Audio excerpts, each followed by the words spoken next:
So well and कल मैंने आप लोगों के लिए भाई एमपी बोर्ड के लिए एक बहुत स्पेशल वीडियो बनाया था। जो वीडियो आप यहां पे देख पा रहे होंगे कि पेपर आपका कैसा आएगा, आसान आएगा या कठिन आएगा, जिसमें मैंने आप लोगों को बताया था कि आपकी पढ़ाई उतने बेटर तरीके से नहीं हो पाई। आप पासिंग मार्क्स के लिए भी अगर यहां पे अटक रहे हो तो कैसे आप ऑब्जेक्टिव क्वेश्चंस की मदद से सिर्फ यहां पे अच्छा बेस्ट स्कोर कर सकते हो। इवन पासिंग से तो कहीं हद तक के ज्यादा फर्स्ट डिवीजन तक आप बना सकते हो। वीडियो नहीं देखी होगी तो लिंक डिस्क्रिप्शन दे दूंगा और साथ में आप चैनल पे सर्च करके भी देख सकते हो। अब इस वीडियो में कॉमनली मैंने चीजें आपको बताई थी ऑब्जेक्टिव क्वेश्चंस को लेकर, जिसके बाद में आप लोगों के सवाल बहुत ज्यादा आए कि भाई हमें भी पता है कि ऑब्जेक्टिव क्वेश्चंस ज्यादा आएंगे, क्योंकि मैंने आपको कल बताया था कि भाई ऑब्जेक्टिव क्वेश्चंस का अगर आप वेटेज देखोगे तो इस बार एमपी बोर्ड में लगभग 45% है और ये काफी होता है। तो कई बच्चे पूछ रहे थे कि अब हम ये ऑब्जेक्टिव क्वेश्चंस पढ़े कैसे, क्योंकि आपके पास ऑब्जेक्टिव क्वेश्चंस पढ़ने के लिए बहुत सारे ऑप्शंस हैं। परीक्षा बोध है आपके पास में, परीक्षा अध्ययन है आपके पास में, किताब है आपके पास में, अगर आप देखोगे तो कोई नोट्स अगर आपके पास में तो वो है, प्रीवियस ईयर्स के क्वेश्चंस पेपर हैं आपके पास, मॉडल पेपर है, आने वाले समय में प्रश्न बैंक है। तो भाई 6-7 प्रकार के आप लोगों के पास में ऑब्जेक्टिव पढ़ने के लिए है। लेकिन सही तरीका कहां से, क्योंकि आप इतना सारा तो नहीं पढ़ सकते, मुझे ही पता है, क्योंकि हर एक चीज में अगर आप परीक्षा अध्ययन और परीक्षा बोध में देखोगे तो बहुत सारे ऑब्जेक्टिव टाइप के क्वेश्चंस आपको दिए हो और ये पॉसिबल नहीं है कि आप ये सातों में से पूरा की पूरा इतने कम समय में कर लो। तो आप लोगों के लिए बेस्ट क्या रहेगा, कैसे पढ़ना है, कहां से सबसे ज्यादा क्वेश्चंस आपके आते हैं, पूरा आज की इस वीडियो में क्लियर करेंगे। वीडियो को एंड तक जरूर देखना एंड अगर चैनल पे नए हो तो ऑल्सो सब्सक्राइब जरूर कर दीजिएगा भाई, रीति रिवाज के अनुसार ऐसे ही एमपी बोर्ड से जुड़ी हर एक खबर पाने के लिए। साथ में टेलीग्राम व्हाट्सएप ग्रुप दोनों की लिंक हमारे डिस्क्रिप्शन में है, जाके वहां पे आप हमें जरूर ज्वाइन करें। ठीक है, बात करें तो आपने बहुत सारे कॉमन वीडियो में देखा होगा, इवन हम भी जब रिसर्च करते हैं तो यही देखते हैं कि कौन किस टाइप से बता रहा है, क्या चीजें हम एडिशनल बता सकते हैं। तो आप लोगों को कॉमन एक चीज बताई होगी कि आपको ज्यादा से ज्यादा परीक्षा अध्ययन और परीक्षा बोध से पढ़ना चाहिए ऑब्जेक्टिव के लिए, राइट। और आप लोगों की थिंकिंग भी यही सोचती है कि हाँ परीक्षा अध्ययन और परीक्षा बोध हमारे लिए सफिशिएंट है।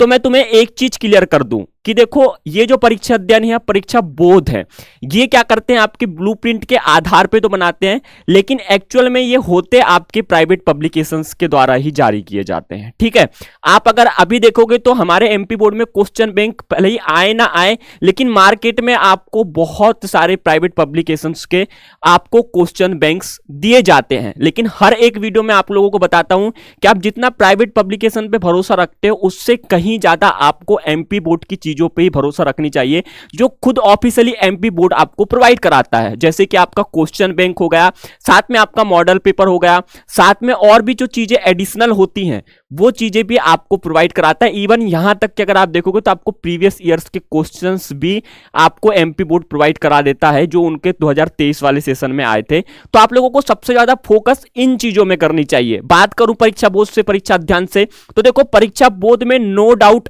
बहुत सारे आप लोगों के ऑब्जेक्टिव क्वेश्चंस दिए हो। अब यहां पे आता है कि हम परीक्षा बोध से पढ़े, परीक्षा अध्ययन से पढ़े।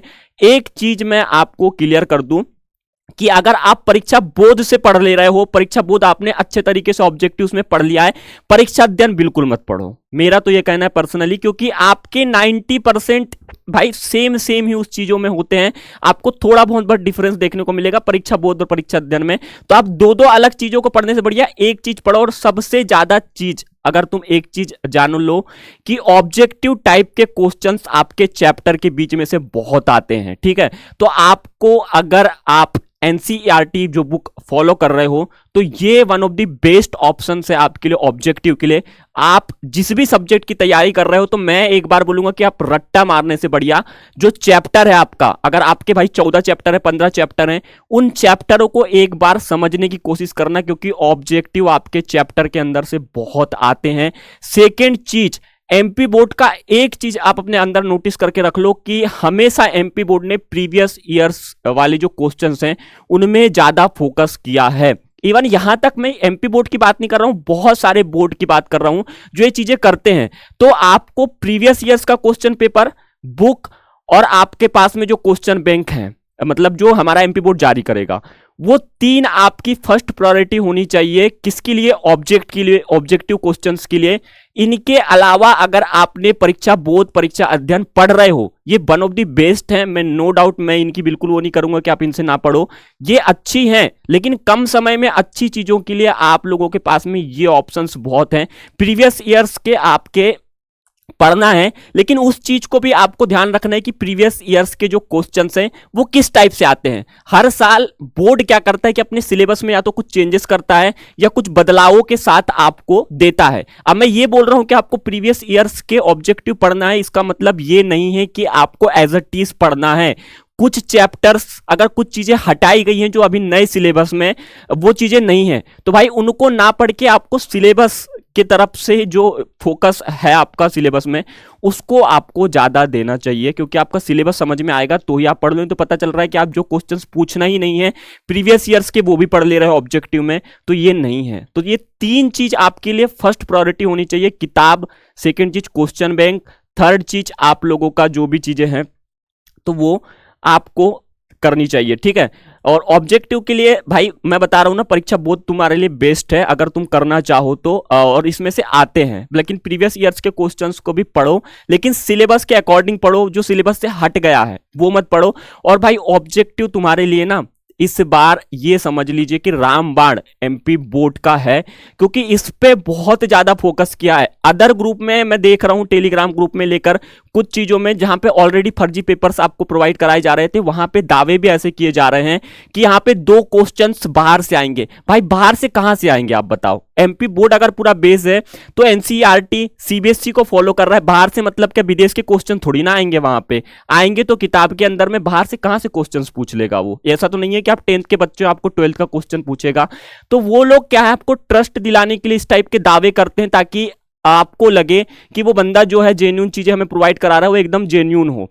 तो लेकिन ये नहीं होता है, वो आपको ट्रस्ट दिलाने के लिए सब बात किए जाते करते हैं। तो इनमें थोड़ा सा आप फोकस कम करके किताब एनसीईआरटी पे ज्यादा फोकस रखो, प्रीवियस ईयर्स पे और question based bank MP board के, ठीक है। बाकी अदर और कोई दिक्कत जा रही होगी और कोई चीजें होगी, देखो पढ़ने के लिए ऑप्शंस मैं ये नहीं बोल रहा हूं कि आपके पास लिमिटेड है, पढ़ने के लिए आपके पास बहुत सारे ऑप्शंस हैं, लेकिन कम समय में अच्छे से अच्छा अगर आपको समझना है कि क्या चीजें आती नहीं आती, तो यही 3-4 चीजें आप लोगों के लिए बेस्ट है। अगर आपके पास टाइम है, आप पढ़ रहे हो, परीक्षा बोर्ड को पढ़ो बहुत अच्छे से, उसको भी पढ़ो, उसके भी ऑब्जेक्टिव आते हैं, लेकिन इन 3-4 चीजों में जो एमपी बोर्ड खुद प्रोवाइड कराता है इनका वेटेज ज्यादा होता है। 45% का वेटेज है आपका ऑब्जेक्टिव का।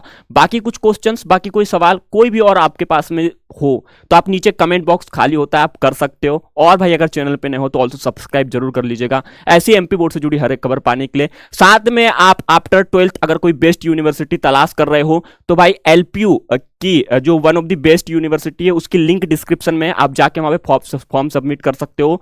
उसमें आपको 100% तक स्कॉलरशिप मिलती है अगर आप हमारे लिंक में दिए हुए हमारे डिस्क्रिप्शन में दी हुई लिंक से अगर विजिट करते हो। तो फिलहाल के सिर्फ इतना था, मिलते हैं अपने नेक्स्ट वीडियो में, तब तक के लिए बाय बाय।